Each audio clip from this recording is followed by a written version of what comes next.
I want us to get a bit more tactical now on what you just talked about, which is, again, for Canadian business owners watching this in the most simplest terms, right? Doesn't know nothing about financial terms and even insurance and stuff. Like, walk us through how corporate-owned insurance strategies work to protect real estate wealth or just your wealth in general. Like, what's happening inside the corp that changes the tax outcome, and why don't more people, again, we talk about that, but know about this or implement that? Yeah, that's a good question. And I'll give you a few examples because I can give general examples. Not every case will be the same. Every business owner has a unique scenario. But to give an example of, there was a real estate agent that I was working with. He was working at a brokerage that provided him passive income through recruitment. He had a team. He was making about $30K per month from this team, and he didn't necessarily need the money right now.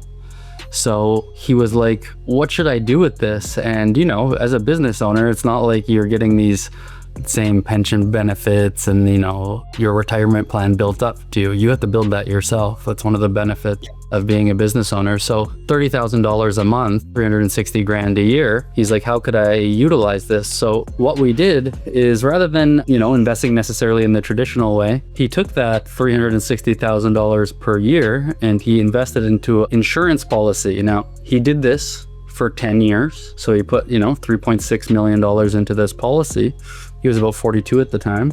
And then when he goes to retire at 65, this business owner, he put $3.6 million. He was able to take out not $360,000 for 10 years, but he was able to take out $360,000 for the next 20 years, completely tax-free. And at the end of this, he had about $6.8 million that would go to his family. So if you were to go a traditional route, he put $3.6 million, you know, into a investment or what have you, you know, let's say $3.6 million to make math easy. He were to pull that out. Of course, there'd be some post-mortem planning and stuff he could have done, but he'd be left with about half of that if you pulled all that money out for his retirement. But we were able to take that same 3.6 and turn it to 7.2 tax-free while he was alive, and his family still got 7 extra million to his estate. And I find it quite fascinating because, for math's sake, let's just say you put $500,000 into an investment for 10 years. You increased your estate value by $5 million. Or you could just buy an insurance policy that increases your estate value by $5 million. I mean, at that point, I don't think you're going to spend every single penny that you have. Obviously, you're building for the future. So he buys an insurance policy and it's got a $5 million benefit to it. We just essentially saved that business owner 10 years of time by purchasing a policy today. Talk about buying back your time. You just work 10 years to make 5 million and you can just buy a policy and be worth 5 million today. That's insane. How does that, like, okay, I get the outcome. That makes sense. Now, like, what creates that? Like, what does that do in the corporation itself? How does that work?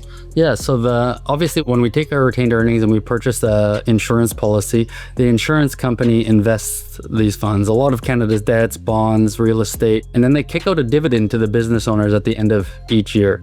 That dividend is about 6.35% roughly. You know, over the last 40 years, I think there's been a deviation about 1 to 1.5%. So it compounds just like a traditional investment. And then at age 65, when they go to retire, what they do is they go to a lender, let's say Scotiabank or whoever their financial institution is, or who we set them up with. And they do a collateral loan. So they say, hey, listen, I have $5 million of cash value in this life insurance policy. Can I get a loan against this value? And because it's a loan, there's no taxes. So that's how he was able to get that $360,000 per year. Now, a common question people ask is, well, it's a loan. Isn't there interest? And that's the beauty. There is interest, of course, but since it's a life insurance policy, it's guaranteed to pay out. When you pass away, that interest is just paid off from the death benefit of the life insurance policy. Is that the adjusted cost basis, the ACB, and the capital dividend? Yes, exactly. Obviously, there's going to be an ACB throughout the policy, depending on when you were to pass. Obviously, that's going to be different. Essentially, the ACB is, you know, how much money you've personally paid. And as you were to take out this, when you pass away, you've taken, let's just say, $360,000 per year for the last 20 years, and you were to pass away, not your CDA account is increased. And essentially what a CDA account is, I just like to say it's kind of like an invisible bank account. You know, if you had $1 million in your company and you were to pass away and your CDA was zero, well, then you'd pay tax on $1 million. But if your CDA account balance is $1 million and you were to pass away, you're now able to extract $1 million out of your company. So insurance increases the CDA amount. So when you pass away, not only do you pay back all those loans, the interest, but there's also going to be a CDA account balance. So other assets within your company are able to flow out tax-free as well up until that CDA limit. Interesting. And I know that there's also financing available, right? There's IFA. And I know you recently got a developer with 10 commercial buildings that you were talking that got approved for a decent amount of annual premium IFA, which is immediate financing arrangement. So for someone who's never heard about IFA before, explain a bit more about what that is, how does it work, and why a developer with 10 commercial buildings would want this. And this was a very complex situation. And I'm going to go back to this quickly. So my brother and I are business partners. As I mentioned, we share two different traits. I'm a lot more of the front end. My brother is a lot more with the technical data and the back end of things. So when it comes to these technical questions and the structuring of these policies, he is really the guy, and that's why I wanted him on here to be the one that really discusses this. But this business owner, this developer, it was a unique situation. You know, he had 10 companies, and, you know, in Canada, we get taxed on our active income. Now there's a small business deduction, so we get taxed at 27%. If you're under $500,000, there's a small business deduction, essentially a 16% bonus. So you only get taxed at 11% for your first 100,000. Now he had 10 different companies that owned a building in each of them, and they were all making different amounts of money off the rental income and things like that. To stay underneath that $500,000 threshold, he had a management company that was charging management fees to each individual operating company to keep him under that $500,000 threshold. Now, since the management company is making a bunch of money, charging them fees for managing the buildings, we needed to find a way to deduct the interest on that money so we could reduce the expenses of the management fee. So what this business owner did is, by doing an IFA, immediate financing arrangement, he was able to purchase a policy of, let's for example just say $400,000. He was able to purchase a policy for $400,000 and then immediately go to the bank and get a loan for that same amount, $400,000. So it cost him nothing. He still had the liquidity, so he essentially just moved his money. But what it did is it created an interest deduction, because since it is a loan, of course there's interest, and he was able to deduct the interest of the loan to help mitigate some of his taxes on these management companies.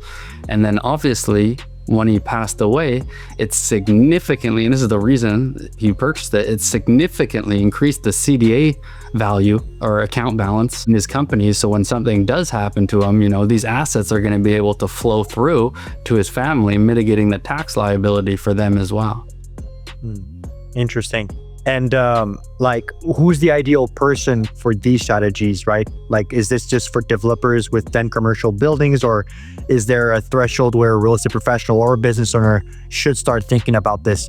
Yeah, I mean, that's a great question. And of course, every business owner situation is different. And this strategy is for business owners, like I mentioned previously, who want to control what happens to their estate after they pass. It's for business owners who don't want the CRA to decide what happens to their families after they pass. I mean, if you are a business owner and cash flow is your issue, you need to make more money, then I mean, taxes is necessarily an issue for you if cash flow is an issue. So, you know, there's other things that we can do for business owners who are cash flow tight, and we'd typically do some sort of term policy for them. So, you know, with insurance, of course, you do have to qualify medically. So we lock in their health today, and then as their business continues to grow, we can convert it. But typically this is for business owners who think more about it than just themselves, who want to provide an estate to their family, who want to decide how they set their family up. And it can be all varied. There is no one set number on, how much money you necessarily have to make. I mean, the main concern is if you're not happy with the amount you're paying in taxes and you're building up retained earnings, then there's a conversation to be had.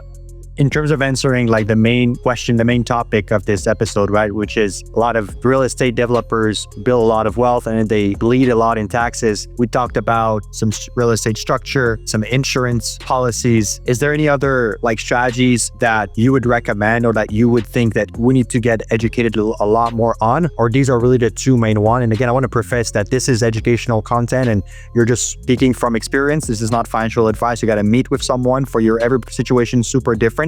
So make sure you do that. But from your experience, is it just insurance and real estate that we should focus on to stop the bleeding? Or is there any other tactical advice to bring in here?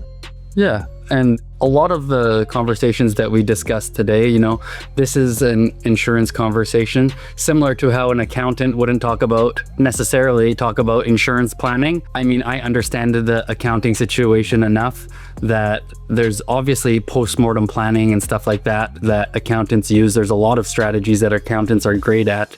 I'm not saying by any means that life insurance is a one size fits all, this is all you do type situation. But with post-mortem planning, accountants, there's a lot of planning that they can do. And it's very important that you have an advisor that no matter what industry you're in, real estate, development, any industry, you have an accountant that doing some proper post-mortem planning, with the pipeline and bump strategies. There's different strategies that accountants use, but we have the numbers, and the goal isn't to replace these strategies with insurance. The goal is to do a hybrid approach and work alongside the strategies. And I have the numbers of, post-mortem planning, pipeline and bump strategies with a hybrid insurance planning strategy. And typically, in a lot of the cases, a hybrid approach is going to be more beneficial than just doing the accounting planning or just doing the insurance planning. So there is other steps that you can do, and it's important that you speak to an accountant and make your advisors all communicate together. Well, that's good. And I think the biggest takeaway from that is first, it's understanding your why. That's number one, what we spoke about, right? Understanding your why you want to save taxes in the beginning, and do you have a better plan than the CRA, right? If you're not able to do that, then go back to the drawing board and do some workshops and think through that. And then after that, it's assemble your team and get some real professionals and different financial expertise to get the right advice and not just be siloed into one. Make sure they speak all together.